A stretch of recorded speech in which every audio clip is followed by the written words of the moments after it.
Everyone, and thank you for joining us today to explore the benefits of mentoring and cultivating networks of support for women in the energy sector.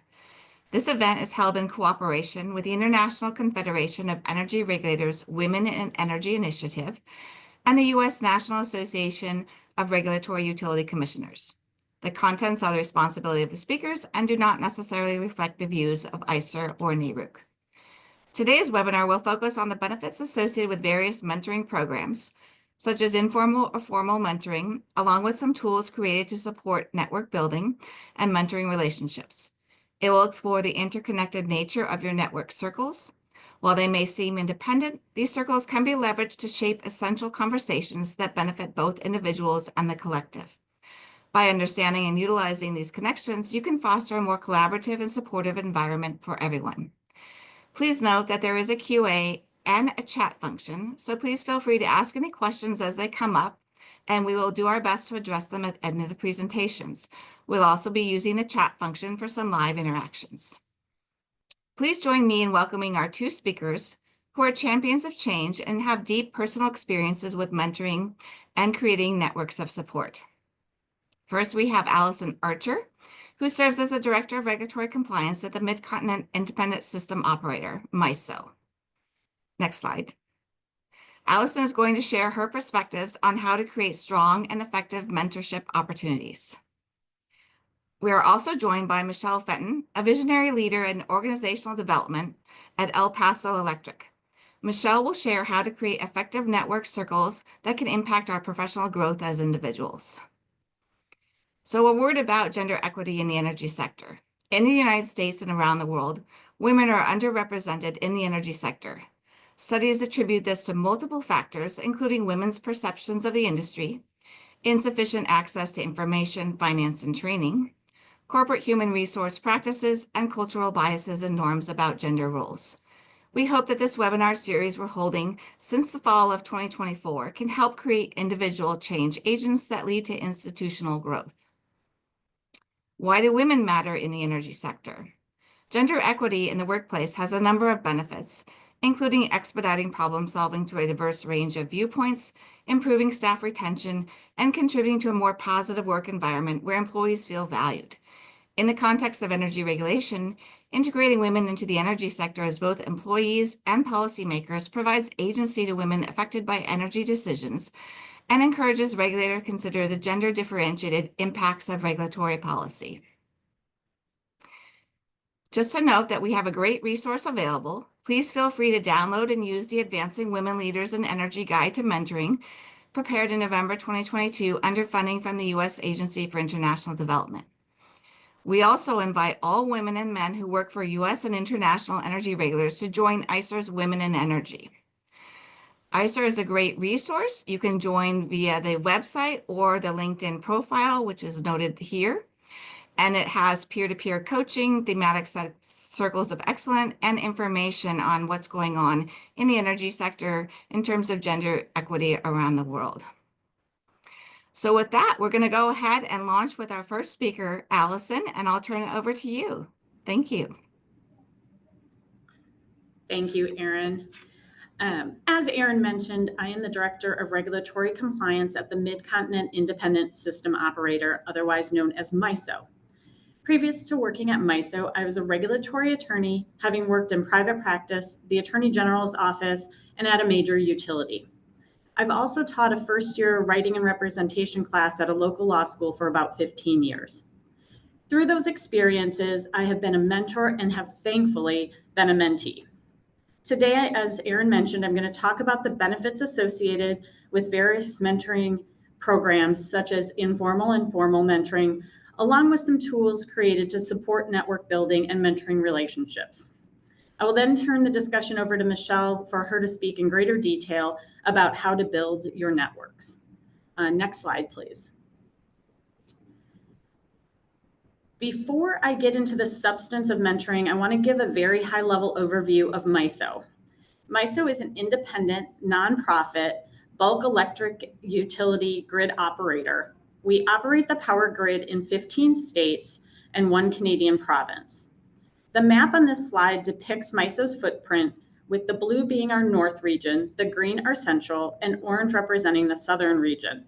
Each region has a control center, but the entire MISO system can be operated from any of these control centers. Next slide, please. This slide contains information to give some context into MISO's size. As you can see from the few numbers, MISO has over 77,000 miles of transmission line, 202 gigawatts of generation, and serves a population of 45 million within the MISO footprint. Next slide. So moving on to what we are here to talk about today, mentoring. I want to start with a basic question. What is the definition of mentorship or mentoring? When you hear either mentorship or mentoring, what word or phrase do you think of? And please use the chat function to put some of those words or phrases in the chat. When I first started thinking about this topic, I went back through my own experience. When I first started practicing law, the firm had a formal mentoring program for new associates.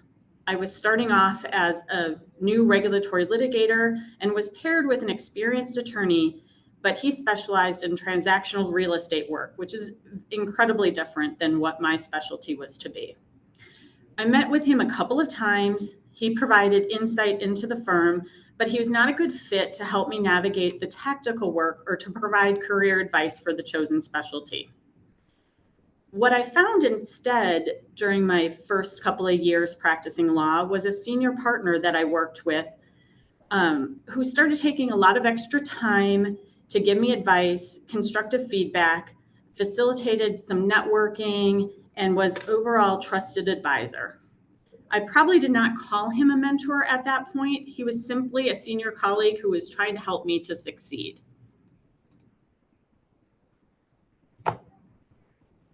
So it looks like the chat feature is disabled. So I'll just continue to go on. If you move to the next slide. I can now see a couple of things in the chat, but if you could, if we could move on to the next slide.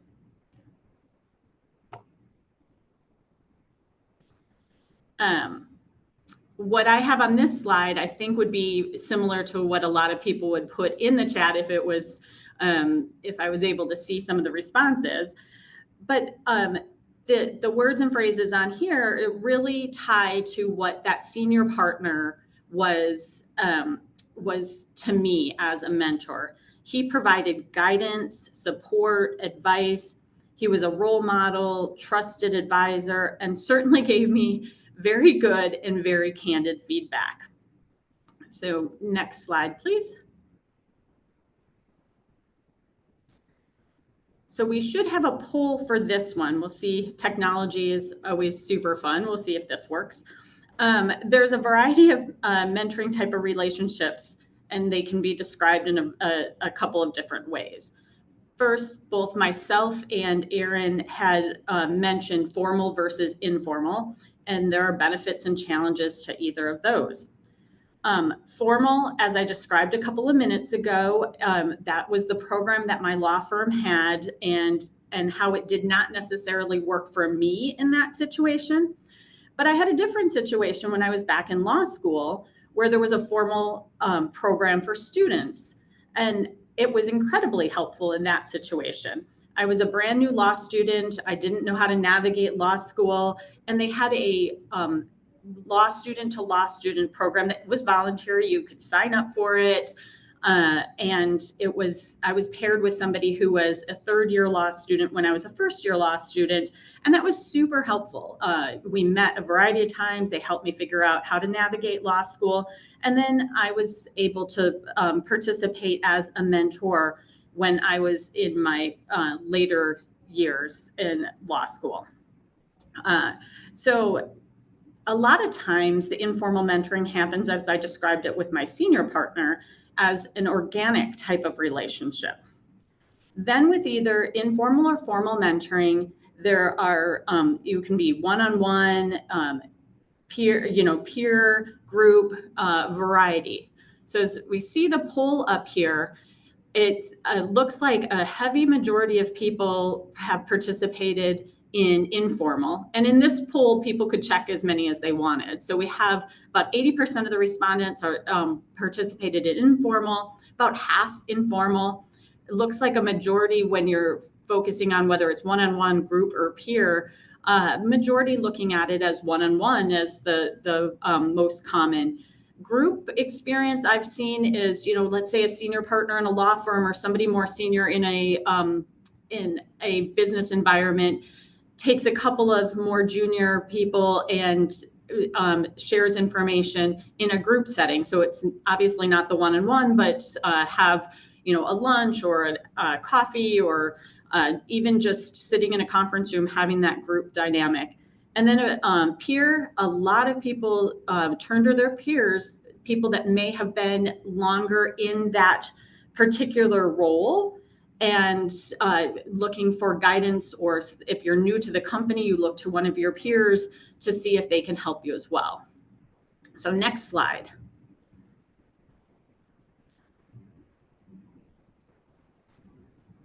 And so as I described the couple examples already, having the formal and informal, and I've also done the same as a mentor and a mentee, the most successful and long-lasting mentoring relationships for me have been formed organically. As a mentee, the mentors I've had is similar to the one that I described, that senior partner, but I've had a variety of other mentors. They typically have been more senior to me. We've met in the work environment. The senior partner I described earlier, I'm still in contact with 20-some years later. So as I was looking and thinking about my experiences, I was wondering if they're common, and the previous poll shows that they seem to be in line on the informal being very common. But so what I did is I sent out an informal poll, what I'm calling my very non-scientific poll, to a whole variety of people that I have worked with, that I have worked with as them being a senior to me, somebody being a peer to me, a variety of people in my current organization, former colleagues, and even my oldest child, to see if their experiences were the same. And you can see from this slide, I asked some pretty broad questions. Have you had a mentor? If so, how did you connect with them? What topics did you speak about? Why is it important to be a mentor? And just the, last question of any other thoughts on mentoring. So what I found from that was about 10 major themes, and that I'll go over in the next couple slides. So moving on to the next slide. The first theme is that informal versus formal. Informal relationships are far more common than formal mentoring programs. Many of my respondents found that mentors organically through their work relationships rather than those official pairings, and that despite the lack of that formal structure, these connections were deeply impactful. The next theme is the knowledge transfer and perspective. Mentors help transfer tactical knowledge, institutional wisdom, and unspoken cultural cues. The mentees have gained insight into blind spots, and I know that has been a big thing for me, and have learned from the mentor's experiences and mistakes. You learn a lot, not just from the positive experience, but also from people's mistakes. Personal growth and confidence is another theme. With mentorship boosts confidence, especially for those starting out or facing challenges. When I started out as an attorney, I didn't know how to navigate things, and it was great to have that senior partner take me under his wing. One quote, I had a variety of quotes from people that responded to me, and the quote on this one I thought was interesting: of mentoring is a great way to help introverts.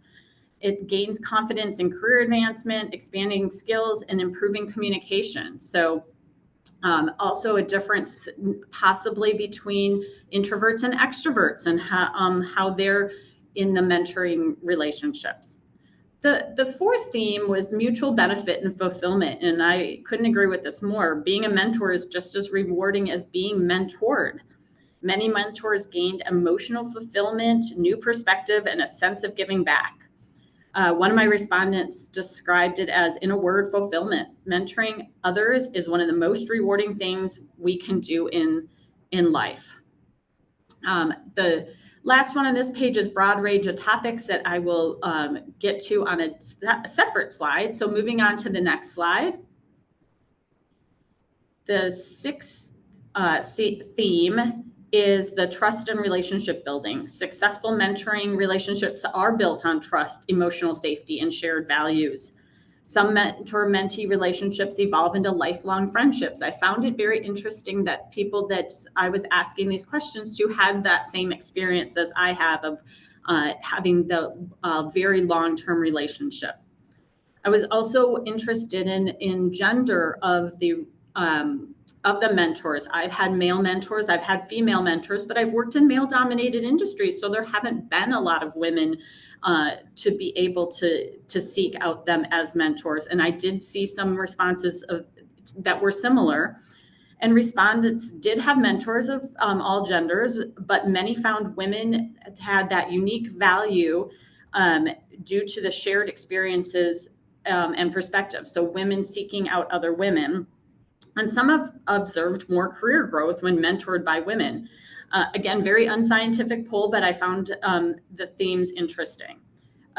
Moving on to the eighth one is mentorship and advocacy. Mentors often acted as advocates, helped open doors, and championed their mentees' growth, providing networks, visibility, and credibility in new spaces. The importance over the career stages, I think, is key. A lot of times people think of mentors only as, a new employee. You've got to help the new employee understand the company, the work, but it's important throughout your career. Early career absolutely makes sense. But what about transitions? What about trying to figure out what is that next role, or moving into a new role or a new company? And it's also important during challenging roles or life phases. And the last theme was mentorship as a leadership development. So not just focusing on the mentee, but serving as a mentor has helped individuals develop leadership, empathy, and communication skills, and often seen as a stepping stone or complement to management roles. So moving on to the next slide. So the one that I pulled out separately was what is discussed with a mentor. And that is the last theme for my non-scientific poll. And it was interesting to see that topics varied greatly and most likely changes as the relationship matures. Career advancement and tactical questions, along with workplace navigation, are typical topics, especially during the early stages of the mentor-mentee relationship. But as those relationships mature, they may transition into personal matters and emotional support with that trusted advisor and confidant. So next slide. What I've included in here is a whole variety of quotes that some of my respondents provided to me, or that I just pulled out. I'm not going to read through all of them, but it was interesting to get their different perspectives. Just one of them says, I've had mentoring moments, but never a permanent mentor. And to be honest, I wish I had one, both from my field and in leadership roles, that would push me in my growth. So I think I got some people thinking about how this is very important in their careers. So next slide, please. So then there's the question of how many mentors should you have? Most likely all the themes that I just discussed and the topics that you might want to talk about wouldn't necessarily all be within one person. Do you absolutely could have one, or do you create mentoring relationships with more than one? It's common to have a senior colleague as a mentor, but then also a peer mentor. Today, we're focusing on mentors at work, but we may also have mentors in your personal life when it comes to finances, home buying, child rearing, a whole variety of things. As you look at work mentors, this slide lists several different types, which you may find in one person or in several. Company insider being that person with a deep understanding of the company culture, political savviness, the intricacies of office politics. They help navigate that organization. They have the knowledge of the organizational structure. Skill master is expertise in specific skill, or that tactical expert when you're trying to get the tactical expertise. Money-minded mentor may sound like it's just in a personal situation, but it can be that if you're in a work environment where there's contract negotiations, that type of mentor. Industry mentor could be somebody internal or external to the company with additional experiences and industry knowledge. So as you're looking for mentors, it's not necessarily just at your company. It could be somebody that you do meet at an industry function, somebody who is within that industry, but not necessarily in your company. Network mentor is, as it sounds, vast networking skills, and seen as a connector, somebody who is putting people together and helping you build your network. The influential ally is a leadership advocate, a courageous voice, and a trustworthy support. And then again, that peer mentor has that tactical advice, empathy, and may possibly be more accessible than some of the more senior colleagues that you're having as a mentor. So moving on to the next slide, with a lot of people having their experiences more focused on organic mentoring relationship, it leads to the question of, how do you find a mentor? Organically can include what has already come up in this webinar as a coworker, boss, former professor, but it often takes putting yourself out there to connect with that potential mentor. One of my informal poll respondents said, intentionally seeking out a mentor can feel intimidating, but I think it's good to keep in mind that most people are not only willing to mentor, but really enjoy it. Having a mentor with different experiences, perspectives can help you grow and think outside of the box. And as a result, don't limit yourself to mentors who are just like you. I have personally found that having someone to bounce ideas off of that looks at a problem differently than I do can help avoid those blind spots or really point out those blind spots. So Michelle will be speaking more about networking and the benefits of networking, but I'm going to give you a couple of examples of how connections are made within MISO. So next slide, please.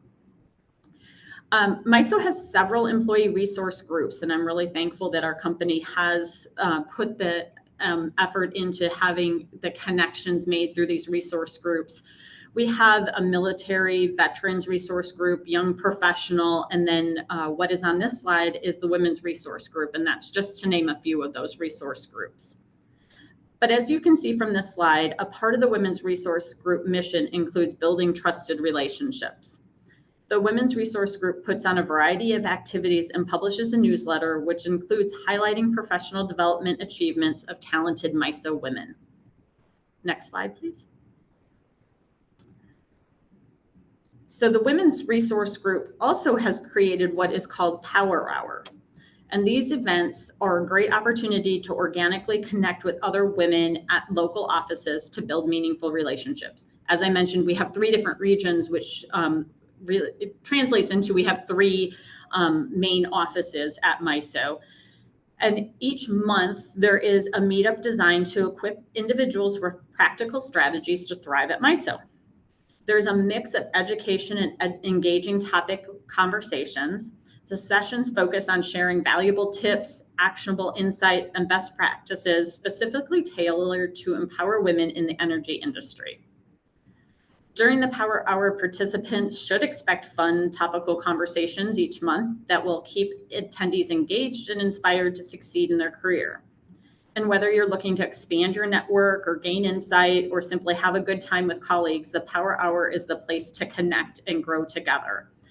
So it is an opportunity to meet people in different parts of the company, somebody who you might not work with on a regular basis, someone you might pass in the hallway, but you don't have that opportunity to really meet them, and it provides that opportunity. Our past Power Hour discussions have included goal setting, advocating, and negotiating and customizing your resume, with the most recent discussions being focused on creating an elevator speech and advocating for yourself on developmental conversations. And upcoming topics are communication styles and influence strategies, and then how to prepare for an interview.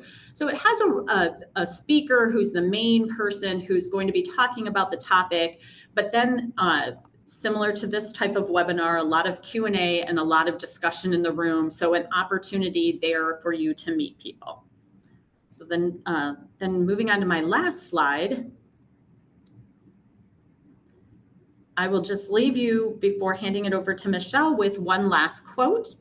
The most impactful mentors are often the ones who, like you, did not plan their career based on fame, but received a level of visibility because of their authenticity, approachability, and dedication to their work through work that lights a fire in their souls. So that is my experiencing with mentoring and how to start developing your network. And I will pass it to Michelle for more on the networking side. Allison, thank you for that wonderful conversation about mentoring. Mentors are so important in our work and our personal lives. Thank you all so much for joining us today. We will be using the chat, so definitely thank you all for getting that enabled for us. I want to spend a little bit of time just kind of telling you a little bit about myself and El Paso Electric. So I am the Director of Organizational Development. So that is anything from new hire onboarding to leadership and succession planning. It really gives me an opportunity to get to know all of our employees at El Paso Electric. We serve, and we are a fully integrated utility. We are in far West Texas. We serve West Texas and Southern New Mexico. Our service territory is about 12,000 acres. We serve 100,000 customers every second of every day, and we're in the WEC. And I'm really fortunate to be able to spend this afternoon, this morning with you.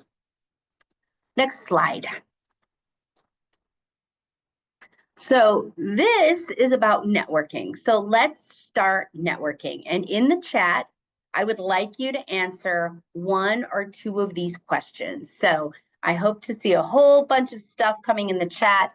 Tell me a little bit about yourself in the chat. Where are you from? Where are you right now? Do you like to network? So I see someone from Dallas. And who's your favorite strong? We have Toronto, Duluth, South Dakota, Kansas, Vancouver, Washington, D.C. Right there, all of these different spaces we're coming from. I have so many follow-up questions. Unfortunately, I can't and read them. Ask each one of you. Minnesota, I've seen Michigan go by. I grew up in Michigan. Hello, Michigan. Austin, place I love that's dear to my heart. Oh, Tanzania, thank you. Right here, we're networking in this space. And I have a question, and you can answer this in the chat or not. It could be a rhetorical question. As a woman, how much time do you invest every week in networking with others? Most of us show up at work. We are dedicated to the work that we're doing, and we spend our time there, and then we transition to home to do what our time that we need to spend our precious resource of time at home. So I'd like us to spend a little bit of time today networking with this group. So my next question I want to ask is, who is your favorite strong female character from a movie? It looks like a lot of us don't spend that much time networking. I'm seeing anywhere from an hour to an hour and a half to not much time at all. I don't invest time in networking. I don't like it. Oh, we can talk about that a little bit. 4 hours, good. Maybe an hour, very little time, 2 to 3 hours. Nice. All right, let's go to, now I'm seeing Ripley from Alien. Oh my goodness, yes, she is strong. Cookie. Lizzie Bennett from Pride and Prejudice, yes. CJ Craig, West Wing, absolutely. Jane Eyre, all of those are incredibly strong women that we would want to have in our network, right? Not only would we want to connect with them to help them mentor us, but to also channel a little bit of that inner character that they bring. Oh, Viola Davis, absolutely. Norma Ray, to the work that we're doing when we need to be that strong female character, not only for ourselves, but for those that we are encouraging around us. Beautiful. Zaina the Princess Warrior, Arian Brockovich. Oh, awesome. Okay, let's go to the next slide. Networking. Why do we need to spend time networking? It's a time for us to connect and to get to know other people. But it's not just to get to know other people superficially. It's also how can we help raise them up in a different way than where they may be on their specific path in life. And at the same thing that's going to happen is they will be able to raise you up in a different way as well. Networking is time that you need to schedule on your calendar, whether it's 1 hour a week, 5 minutes a day, just to spend some time getting to know other folks.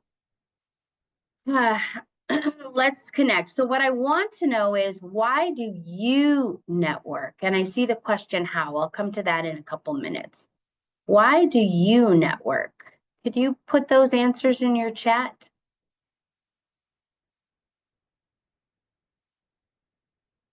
To learn from others, for work, for personal development, to develop allies. Absolutely, we need allies across all different areas to build relationships.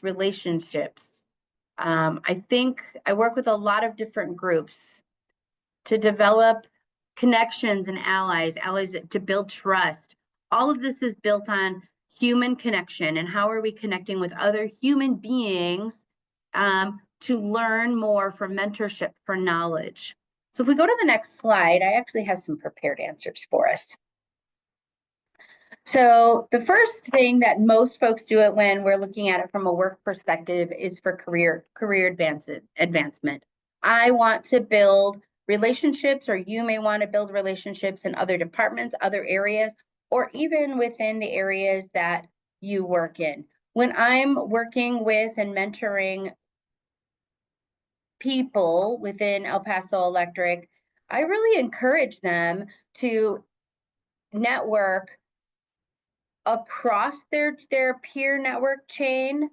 I always think that there's networking up and there's also networking down your hierarchy chain within work. That's within your work opportunity. It gives you an opportunity to build knowledge and really deepen the understanding of what your business does and how you can better impact the work that we're doing. It also allows for natural knowledge sharing. You're able to connect with people innately in a moment and share knowledge about a problem or share information about something you're looking at solving this moment. It's a great support system when you are able to lean into others to help guide you for whatever the question it is. It allows for greater opportunities for collaboration and mentorship. And Allison went over all of the different types of mentorships that are there. It could be a formal mentorship program, it could be an informal, but it's also an area of opportunity just for you to grow. And it is really worth your time to spend some time in that space. So I would like us to go ahead and move to the next slide. And on our next slide, it kind of summarizes all of the information that we've been putting in our chat. Networking is not just about connecting people, but it's about connecting people with people, people with ideas, and people with opportunities. There's never an opportunity that we can't have a chance to be able to share and deepen our connection and our reflection on that and how that would work. Let's move to the next slide. Over the course of history, there have been many, many, many areas where women have bonded together through networks to absolutely change the output, the environment, the world that we live in. From the women's suffrage movement to civil rights movement to healthcare, education, equal pay, Women's March, environmental, global women's rights. We have voices that we get to use when we stand up together. We have voices that we're able to share when a friend of ours asks, hey, I have an interview coming up and I'd like to practice. A coworker could ask you for career advice. We're giving that woman more power in her place to be able to show up and be who she is at her core. We also have opportunities to lean together to power of networks when we have a friend that says, hey, I need help with this, and we connect to deepen what that is. When I look at this list of women's networks in history, they are the shoulders that we are able to stand on now, today, to be able to benefit from their hard work. I'd like to just take a second in gratitude for the strength that they had to power through very difficult moments in history to make our lives better today. That's allowing for this type of conversation to happen in this specific space, in this specific time. Let's move on to the next slide. So I have a polling question, right? And my polling question that I have is, how many times, and this says in the last week, let's just say in an average week, how many times have you gone to lunch with someone else? Or have you stayed at your desk? And this looks like this is a poll from the last.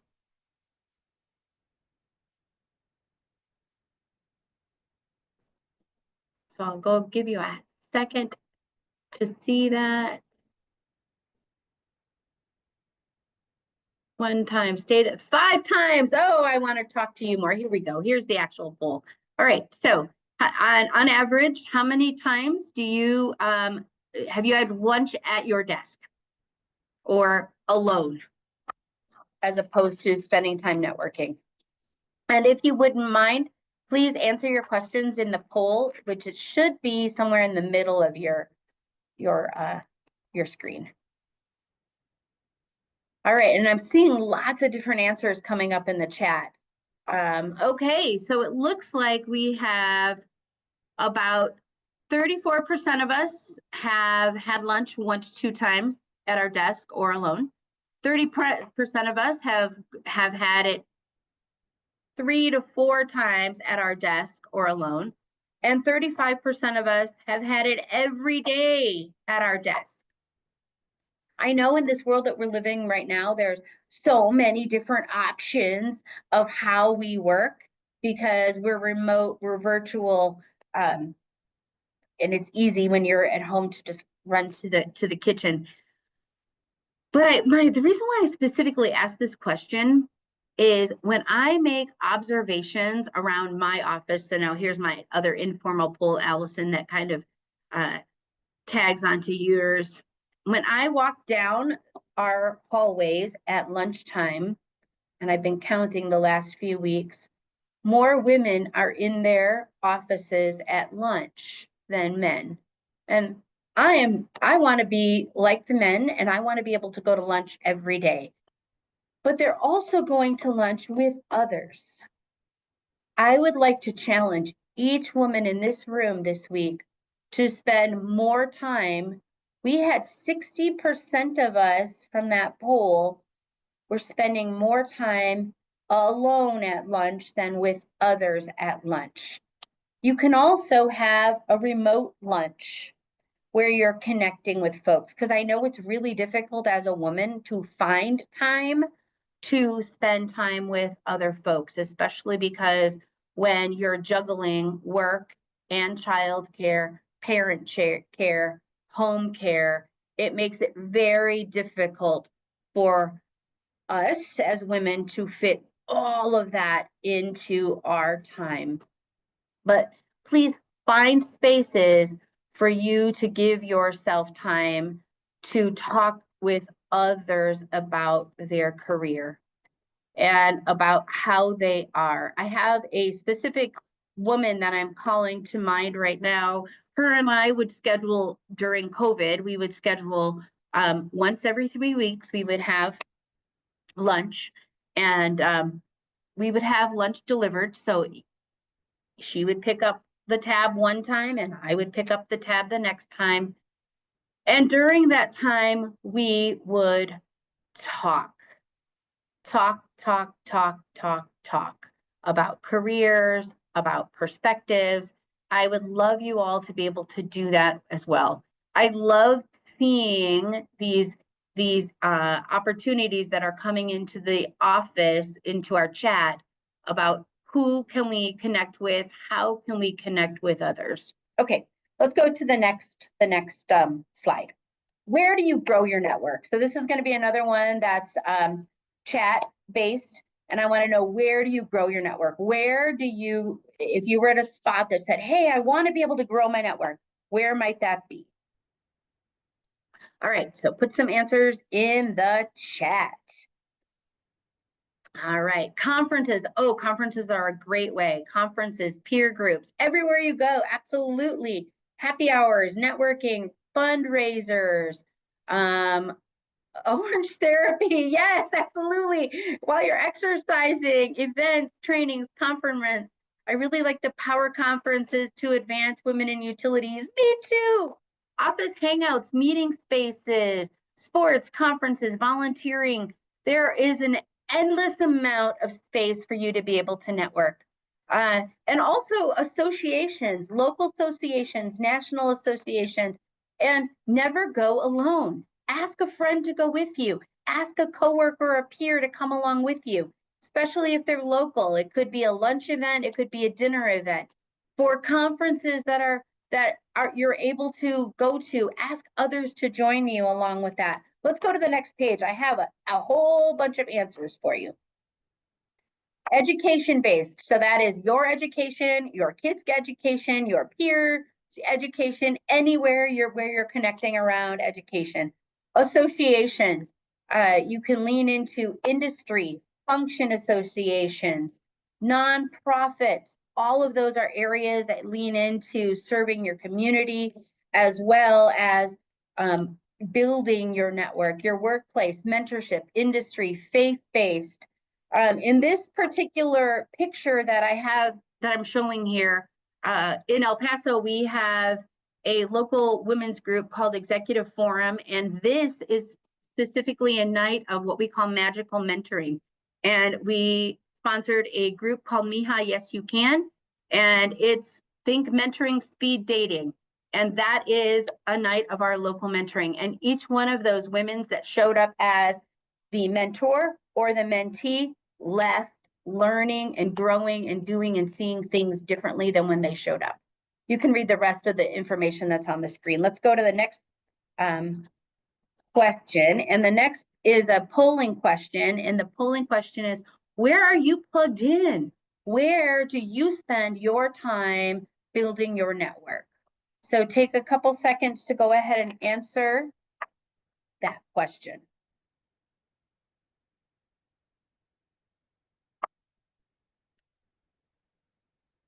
And the good thing is you can answer more than one. My goodness, there's lots of opportunities for networking.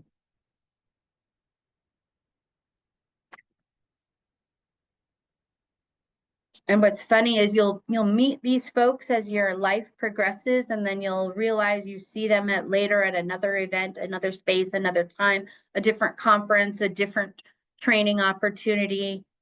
And then you're growing beyond just the industry that you're there for. Oh, wow, look at this.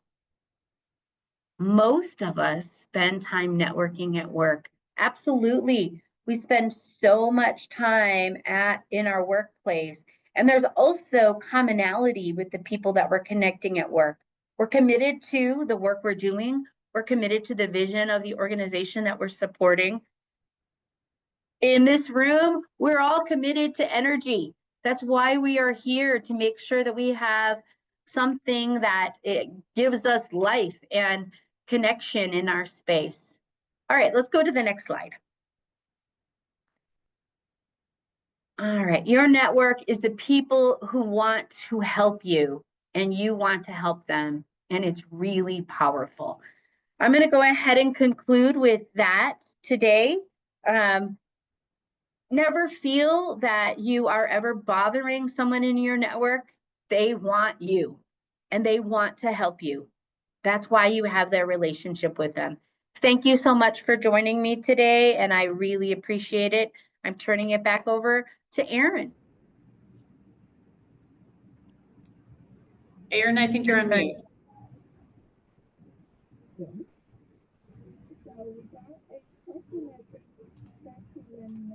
We can't hear you, Erin.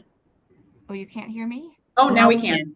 Okay, so we have a question that dates back to Allison, when you were opening up with your comments. And the question is stating that the senior partners seem to take an interest in mentoring you, but how do you initiate a mentorship when that's not the case? So how does a person, not only identify, but initiate a mentorship if it's not initiated from the other party? Yeah, I saw that question while Michelle was giving her comments. And I think it starts with a conversation. People want to share their experiences. And what I found is asking about how did they get where they are? Our careers generally are not what we anticipated back when we were in college. They go a whole variety of different ways. And just asking the question of how did you navigate your career? How did you get here? And then asking for help on, hey, I'm new. If you're new to the organization, I'm new. I'm trying to navigate things. And I think people would be surprised at how often the person who's being asked these questions wants to participate and help. A lot of times I've noticed that, you're just talking about work with that, like my example with the senior partner, I'm just like, here's the case we're working on. Here are the things that we need to get through. But if I start asking broader questions, how can I network? Are there conferences I should go to? Are there different things that I should be doing to be successful in this role? You're going to get a lot of good advice and possibly a long time relationship with that person. I think we have a follow-on question somewhat related to this about being the other party being approachable or not approachable. So I think, we've all seen people where we look up to them and we think they'd be a great mentor, but we try, it doesn't really go anywhere. At what point do we keep pursuing, or do we try to find somebody else? I think you're going to know it when you see it. There's going to be a time where it's clear that that person is not necessarily the right person to connect with. And I think it's a connection, right? You're sharing that connection. So whether that's, one or two conversations or not, it's not a clearly defined amount, but I think you have to see if there's a connection with that person. I don't know, Michelle, if you have other experiences in your networking. Yeah, so we actually have a formal mentorship program at El Paso Electric, and there's always informal mentoring happening, right? So I'm going to use my experience where I know that there has been a formal mentor where the relationship wasn't matched, right? One is what a great opportunity that there's a person like speaking up and their voice and what they need, right? And then if you can meet with, and I always push it back to the mentor, right? Or the mentee, please tell him or her what you need, because that's also a thing that we do as women. We assume people are going to be able to read our mind and then they can just like magically it'll happen. So, and it doesn't matter if that mentor happens to be female or male. You need to speak your truth and speak it in a way that invites the other person in. And every time I have helped redirect that, they come back to me, the mentee does, and says, oh my God, it's so much better. Thank you. I didn't do anything besides give them the power to use their voice in their space, right? What I have seen happen with what folks their translation is, oh, so-and-so is unapproachable, is calendaring. It's a time resource that becomes the issue. So, and then really renegotiating what is that time and space, if that works. And there are mentorships that don't work, and that's okay, right?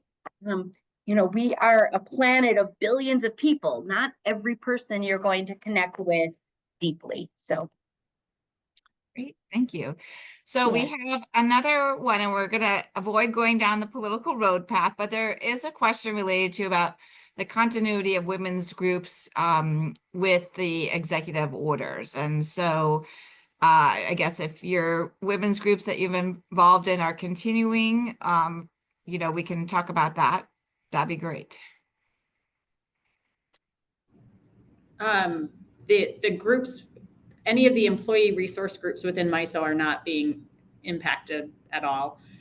They're remaining the same that they have been. That's the same for El Paso Electric as well.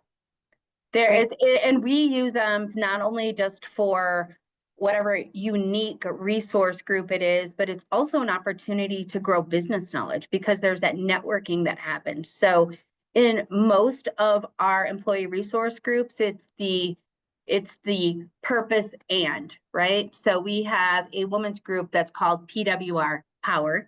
So it's Powerful Women's Resource Groups. And it's how are we discussing unique situations that women may be experiencing, and how are we building EPE knowledge for that group?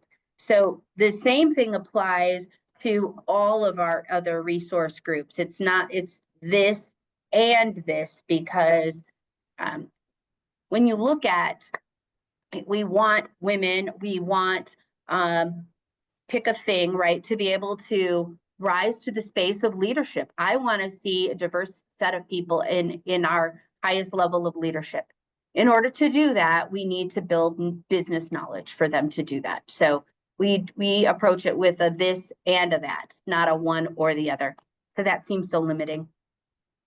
That's great. And actually that kind of ties with one of the comments I was going to make, that I think all of us recognize that change is easier when we have others on board and we're not out there championing just on our own. And so I was going to ask each of you for an example of an issue that you had identified and how you garnered a group of supporters and initiated that change, and was it successful? Some real life examples, I guess, we're looking for. Sorry, Erin, can you say that again? So I was just going to ask for an example of how you gathered individuals to support an issue that you decided that you wanted to change at the organizational level. How did you gather them and get them to be champions of supporters, right? Because it's very hard to initiate change as a single individual, but it's much easier when you have a group of supporters with you. So I'll give an example that I was not necessarily involved with, but that I saw from on the sidelines, is that MISO previously did not have paternity leave for fathers, and that was seen as a gap. And a variety of individuals got together as different people, wives were having children, and saying, well, we don't have that as a benefit. And they got data together, got information together, and then went to the human resources. Is that the type of thing that you're looking for? So I wasn't personally involved, but it was very interesting to see that gap identified. And then it wasn't just a, hey, we need this. It's, we need to get some information, see what other groups or organizations are doing, and be able to present that. So research, I think. So I feel like that's something that we do every day in our work, right? Like there's a problem, we analyze it, we gather around the right folks to help us move that forward to solve it. I can talk a little bit about when we lifted up our Powerful Women's Resources Group, Power. we have had it for 9 years now. We did not have it at the time. We are a very typical regulated utility with, 75% of our employees are male, 25% are female. So connected with some strong women in various different areas within the organization to come together to put a plan together with what that would look like. I also made sure I connected with women, not women, executives that were both male and female to support this allyship. And intentionally, we have women's conferences twice a year and our allies. So they're we call them PWR days. And I always include men in the discussion panels. So that way then, because we need each other. So from that, we have grown other groups because we've seen how that has helped shift how not only the members of PWR are showing up in the workplace, but also how others are viewing the work that we're doing in the workplace. Great, great. So going back to our Q&A, we have a question states, I'm introverted. How do I overcome this hurdle so I can engage meaningfully in networking and mentorship opportunities? Oh, nice. I don't know, Michelle, if you want to, I can just say, I found a couple of my responses in my informal poll about specifically calling out introverts, people who are introverted, calling out some of the things that they have done, because I don't personally tend to be on the introverted side. But it was very much of starting with a peer, the experiences that I had seen, starting with a peer, gaining that confidence in talking to a peer and getting, and then building a network from there, especially if you're new to an organization and you can form a relationship with a peer and then the peer can introduce you, you build that network a little bit. And then keying off something Michelle said earlier about the time and the possibly the reluctant mentor is asking people, and it can be in a a text or an email, whatever communication mechanism that might be easier. Can I put some time on your calendar? Can I? And people are generally overwhelmingly yes, like please put that time on your calendar so that it is a more deliberate opportunity to sit down with somebody. That would be. Yeah, I also think what's really helpful for the folks that I work with that I know are introverted, I help them with setting up agendas and questions that they're going to ask before they get there. So that way, then it doesn't feel like there's this awkward moment, especially if you're meeting with another introvert, right? So it gives space. If you're meeting with another extrovert, we'll fill the space, we promise, right? But this way, then it's a little more opportunity to authentically be yourselves in that moment and let that happen. And ask. People want to connect. They want to help. All right, so then we also have a question asking if there's any groups for women over 40. Erin, all of a sudden it's not, we can't hear you again. I'm sorry. I'm sorry about that. I have a question asking if there are any groups for women over the age of 40. We do not have a group for women over the age of 40, but there is no reason why that couldn't organically happen. Allison, do you have one at your organization? No, we don't have a group for people over a certain age. I think some of the peer side of conversations could more organically happen with different age groups, but I haven't seen that in my experience. I assume it's for people focusing on different stages of their career. Yeah, so absolutely. With that, we are at time, and we want to thank you, Allison, and you, Michelle, for all of your great ideas. Just a reminder that the slides and the recording will be available and sent out, and we will also share past recordings for the previous webinars for those who are interested to look at those. You're welcome to share these with your colleagues and friends and circulate information. And we have one more webinar coming up on May 28th, and registration will open next week. So we hope that you'll be able to join for that one. So thank you all, everyone, to our speakers and to our active audience. Have a great day. Thanks, everyone. Take care.